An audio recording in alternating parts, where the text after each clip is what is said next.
Hi! Welcome to Priya PJ vlog.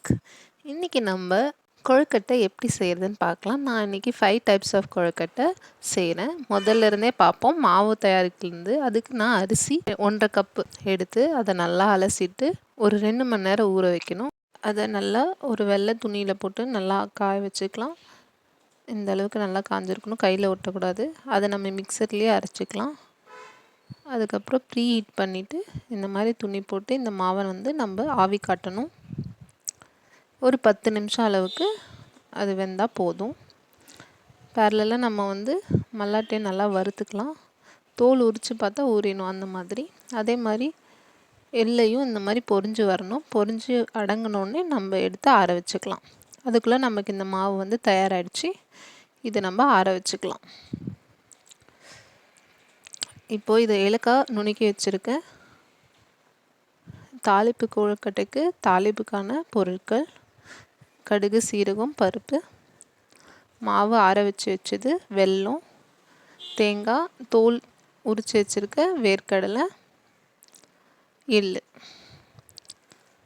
இது எல்லாமே ஒரு 50 கிராம் அளவு இருக்கும். தாளிப்புக்கு வெங்காயம், பூண்டு, கருவேப்பிலை, மிளகாய், கொத்தமல்லி. இப்போது தாளிச்சிக்கலாம். ஒரு 2 டேபிள் ஸ்பூன் எண்ணெய் ஊற்றி தாளிப்பு பொருள் எல்லாத்தையும் நம்ம சேர்த்துக்கலாம். அதுக்கப்புறம் பூண்டு, கருவேப்பிலை, வெங்காயம், மிளகாய் சேர்த்துக்கலாம். இதுக்கு லைட்டாக உப்பு சேர்த்துக்கிட்டு நம்ம நல்லா வெதங்கின உடனே அந்த மாவை இதில் போட்டு கொஞ்சமாக சுடுதண்ணி எடுத்து கொஞ்சம் கொஞ்சமாக ஊற்றி நம்ம இந்த மாதிரி பிசைஞ்சிக்கலாம். தண்ணி கொஞ்சமாக ஊற்றணும், ஏன்னா இது ஈரமாவு, அதனால் சீக்கிரமாக தண்ணி ஆகிறதுக்கான வாய்ப்பு இருக்குது. இந்த மாதிரி நம்ம பிசைஞ்சு வச்சுக்கலாம். அடுத்து நம்ம தேங்காய் பூரணத்தை ரெடி பண்ணிக்கலாம்.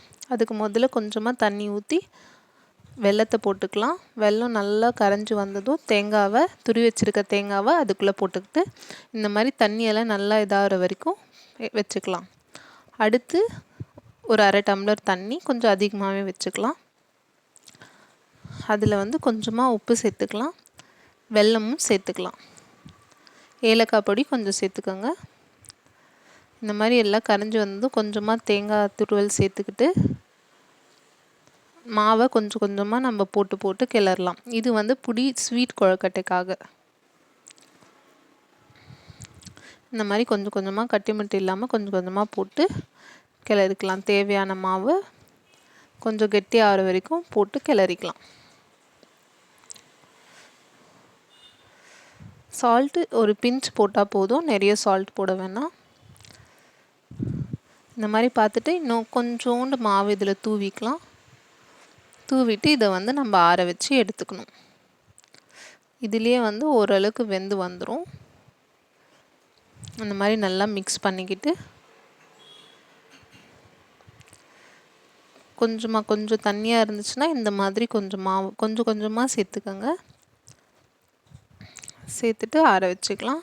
அடுத்து வேர்க்கடலையும் எள்ளையும் நம்ம அரைச்சிக்கலாம். கொஞ்சம் சொரப்பாகவே அரைச்சிக்கலாம். முதல்ல வேர்க்கடலை அரைச்சிட்டு அதுக்கப்புறமா வெல்லத்தை சேர்த்து அரைச்சிக்கணும். அதே போல் தான் எள்ளும் சொரன்னு இருக்குது. அதுக்கப்புறமா நம்ம வெல்லத்தை சேர்த்து அரைச்சிக்கலாம். இப்போ நமக்கு பூர்ணம் ரெடி ஆகிடுச்சு. இந்த வேலையெல்லாம் நீங்கள் முன்னாடியே முடிச்சிட்டிங்கன்னா ரொம்ப ஈஸியாக முடிஞ்சிடும். இப்போ ஆறி போன அந்த இதுவை கொஞ்சமாக நீங்கள் கையில் நெய்யோ இல்லை எண்ணெயோ தடவிக்கிட்டு இந்த மாதிரி பிடிச்சி எடுத்துக்கலாம். நான் இப்போ ஸ்வீட் கொழுக்கட்டை பிடிச்சிட்ருக்கேன். உங்களுக்கு எந்த ஷேப்பில் வேணுமோ இந்த மாதிரி பிடிச்சிக்கலாம். இந்த மாதிரி எல்லாத்தையும் செஞ்சு எடுத்துக்கலாம். உங்களுக்கு எந்த ஷேப் வேணுமோ எந்த சைஸில் வேணுமோ பார்த்து எடுத்துக்கலாம். இது குழந்தைங்களுக்கு ரொம்ப விரும்புவாங்க. எங்கள் வீட்டில் விநாயகர் சதுர்த்திக்கு இந்த கொழுக்கட்டை தான் செய்வோம். இப்போ மறுபடியும் ப்ரீ ஹீட் பண்ணிவிட்டு அது மேலே நம்ம வாழை இலை வச்சுக்கலாம். இப்போது நம்ம செஞ்சு வச்சுருக்க பிடி கொழுக்கட்டையெல்லாம் அதில் வச்சுக்கலாம். இப்போ நம்ம தாளித்த கொழுக்கட்டையும் அதே மாதிரி ஷேப்பில் நம்ம பண்ணிக்கலாம். பிடி கொழுக்கட்டை இந்த ஷேப்பில் எதர் இந்த ஷேப்பு இல்லைன்னா உருண்டை ஷேப் ரெண்டுமே இந்த மாதிரி பண்ணி எடுத்துகிட்டு நான் மறுபடியும் அது மேலே வாழை இலை போட்டு ஸ்வீட்டு காரம் ரெண்டுமே ஒரே இதிலே நான் வேக வச்சுக்கிறேன். அடுத்து வந்து பூர்ண கொழுக்கட்டைக்கு மாவு வந்து கொஞ்சம் கட்டி முட்டி வந்தால் அதை நல்லா பிசைஞ்சு விட்டுக்கிட்டு ஏலக்காய் பொடி உப்பு கொஞ்சமாக சேர்த்து நல்லா மிக்ஸ் பண்ணிக்கோங்க. ஓரளவுக்கு மிக்ஸ் பண்ணதும் நம்ம வந்து நல்லா கொதிக்கிற அளவு சூடாக இருக்க தண்ணியை வந்து கொஞ்சம் கொஞ்சமாக இதில் சேர்த்துக்கணும். தண்ணி கொஞ்சம் கொஞ்சமாக சேர்த்துக்கோங்க. ஒரு கரண்டி வச்சு இதை நம்ம கொஞ்சம் கொஞ்சமாக கிளறி எடுத்துக்கலாம். நமக்கு வந்து தண்ணி இன்னும் கொஞ்சம் ஊற்றுற மாதிரி தெரியும், ஆனால் நம்ம கொஞ்சம் கொஞ்சமாக தான் ஊற்றிக்கணும், இல்லைன்னா வந்து தண்ணி ஆயிரும். இந்த மாதிரி கொஞ்சம் கொஞ்சமாக தண்ணி ஊற்றி நம்ம இந்த மாதிரி மிக்ஸ் பண்ணிக்கலாம்.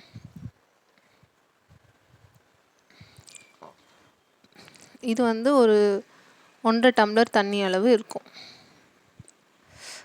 கொஞ்சம் ஆறுனதும் நம்ம இந்த மாதிரி கையில் பண்ணிக்கலாம். தேவைப்பட்டால் தண்ணி தெளிச்சிக்கலாம் இந்த ஸ்டேஜுக்கு அப்புறம்.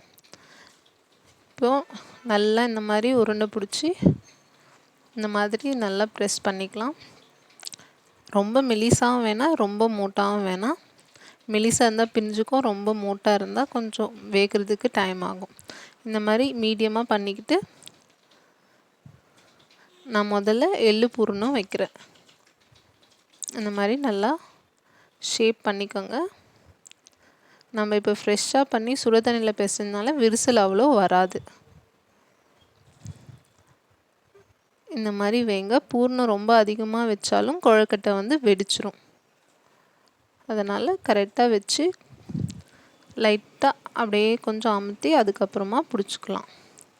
வெளியே வராத அளவுக்கு நல்லா இந்த மாதிரி க்ளோஸ் பண்ணிக்கலாம். க்ளோஸ் பண்ணிவிட்டு நமக்கு என்ன ஷேப் வேணுமோ பண்ணலாம். நான் இந்த மோதகம் ஷேப்பில் எள்ளு கொழுக்கட்டை பண்ணுறேன். அந்த மாதிரி நல்லா ஷேப் பண்ணிக்கலாம். உங்கள் வீட்டில் அந்த மோல்டு இருந்துச்சுன்னா மோல்டு யூஸ் பண்ணியும் நீங்கள் அழகாக ஷேப் பண்ணிக்கலாம். நான் கையிலே தான் பண்ணியிருக்கேன். இந்த மாதிரி நல்லா பண்ணிவிட்டு இப்போது அந்த கோடு கூட நம்ம வந்து ஸ்பூன்லேயோ இல்லை எதுலேயோ அழகாக இந்த மாதிரி கோடு கூட வச்சுக்கலாம். மோல்டில் இன்னும் நல்லாவே வரும். அடுத்து வந்து நம்ம இதே மாதிரி எல்லாத்தையும் செஞ்சு எடுத்துக்கலாம்.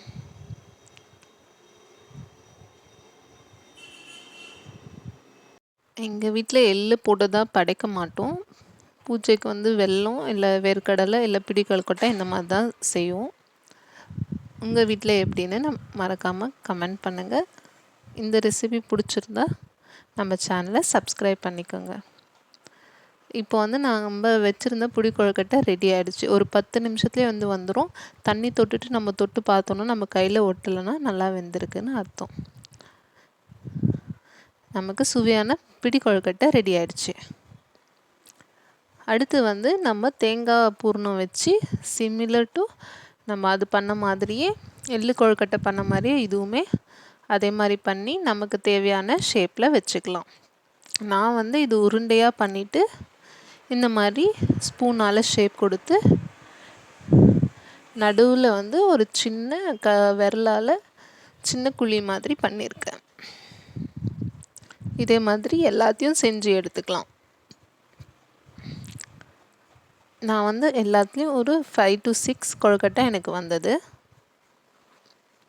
மீதம் இருக்கிற மாவுலையும் இந்த மாதிரி செஞ்சுக்கலாம். இப்போ நம்ம இந்த மாதிரி பிடிச்சிட்டு இருக்கும்போது சம்டைம்ஸ் வந்து இதில் வந்து வெளியே வந்துடும். இந்த மாதிரி நம்ம பிடிச்சிட்டு இருக்கும்போது லைட்டாக வெளியே வந்துருச்சு பாருங்கள். இந்த மாதிரி வர ஸ்டேஜில் வந்து நம்ம லைட்டாக கொஞ்சம் மாவு எடுத்து அந்த இடத்துல கொஞ்சம் வச்சுட்டு பண்ணிட்டோன்னா அது நமக்கு வெடிக்காது.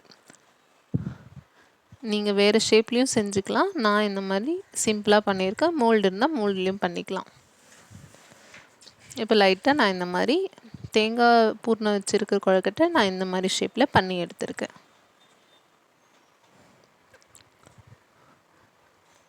இந்த மாதிரி இன்கேஸ் வெளியே வந்துச்சுன்னா லைட்டாக இப்படி வச்சு இந்த மாதிரி பண்ணிக்கோங்க. இந்த மாதிரி பிடிச்சிக்கோங்க. இப்போ மறுபடியும் நம்ம இப்போ செஞ்சுருக்கிறது எள்ளு பூர்ணம் வச்சு செஞ்சுருக்கோம், தேங்காய் பூர்ணம் வச்சு செஞ்சுருக்கோம். இது ரெண்டுத்தையும் முதல்ல நம்ம ப்ரீ ஹீட் பண்ணியிருக்க இதில் கொஞ்சம் வச்சுப்போம். ஏன்னா எல்லா கொழுக்கட்டையும் ஒரே டைம்லேயே வைக்கக்கூடாது. நம்ம 10 கொழுக்கட்டை செய்கிறோன்னா பிரச்சனை இல்லை, அதுக்கும் மேலே செய்கிறோன்னா பாதி பாதியாக ஸ்ப்ளிட் பண்ணி வச்சுக்கலாம். இப்போ நான் வந்து கிட்டத்தட்ட 10 கொழுக்கட்டையை இப்போதைக்கு ஒரு வாழை இலை போட்டு ப்ரீ ஹீட் பண்ணியிருக்க பாத்திரத்தில் வச்சுக்கிறேன். இது வந்து சிம்லேயே இருக்கலாம்.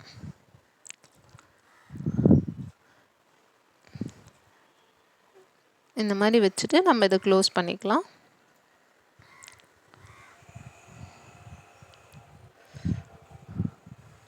இப்போ அடுத்து வந்து நம்ம வேர்க்கடலை வச்சு பூர்ணம் பண்ணிக்கலாம். சேம் அதே மாதிரி பண்ண மாதிரி இந்த மாதிரி தட்டிக்கிட்டு லேசாக தட்டிக்கிட்டு இதுக்கு வந்து நான் வேறு ஷேப் கொடுக்கலான் இருக்கேன். நம்ம ட்ரெடிஷ்னலாக செய்கிற ஷேப்பாக வேர்க்கடலை மல்லாட்டை இந்த மாதிரி வச்சுட்டு இது லைட்டாக பெண்ட் பண்ணிவிட்டு லைட்டாக கொஞ்சம் இந்த மாதிரி உள்ளே தள்ளி வச்சிட்டிங்கன்னா நமக்கு அது பிரிஞ்சு வராது. இப்போ கொஞ்சம் கொஞ்சமாக இந்த மாதிரி க்ளோஸ் பண்ணிக்கோங்க. க்ளோஸ் பண்ணிவிட்டு ஷேப் கொஞ்சம் கரெக்ட் பண்ணிக்கோங்க. இந்த மாதிரி கொஞ்சம் மேலே கீழே அந்த மாதிரி இருந்துச்சுன்னா கொஞ்சம் லைட்டாக இந்த மாதிரி பண்ணி ஷேப்பை கரெக்ட் பண்ணிக்கோங்க. எங்கன்னா விரிசல் மாதிரி தெரிஞ்சால் லைட்டாக இந்த மாதிரி பண்ணி விட்டுருங்க. இதுக்கப்புறம் நம்ம ஸ்பூனில் ஷேப் இந்த மாதிரி வச்சுக்கலாம். பார்க்க நல்லா அழகாக இருக்கும். மோல்டு இருந்தாலும் நீங்கள் மோல்டு யூஸ் பண்ணி செஞ்சுக்கலாம். இதே மாதிரி எல்லா கொழுக்கட்டையும் நம்ம செஞ்சு எடுத்துக்கலாம். இப்போ வந்து இது ஓரளவுக்கு வெந்திருக்கும். இது மேலேயே நம்ம செஞ்சு வச்சுருக்க கடலக்கொட்டை போட்டு செஞ்சு வச்சுருக்க இதை சேர்த்துக்கலாம். சேர்த்துட்டு நம்ம ஃபாஸ்ட்டாக வச்சு மேக்ஸிமம் ஒரு 10 நிமிஷம் அதுக்குள்ளவே வெந்து வந்துடும்.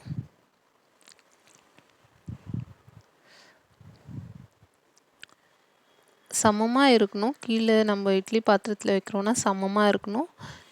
இல்லைன்னா தண்ணி இதாகி அதோட டேஸ்ட்டு மாறிடும். அதனால தான் வாழை இலை வச்சு நம்ம வேக வைக்கிறோம். இப்போ 10 நிமிஷம் ஆயிடுச்சு. லைட்டாக தண்ணி தொட்டுட்டு டச் பண்ணி பார்க்கலாம். கையில் ஒட்டலைன்னா நல்லா வெந்திருக்கு.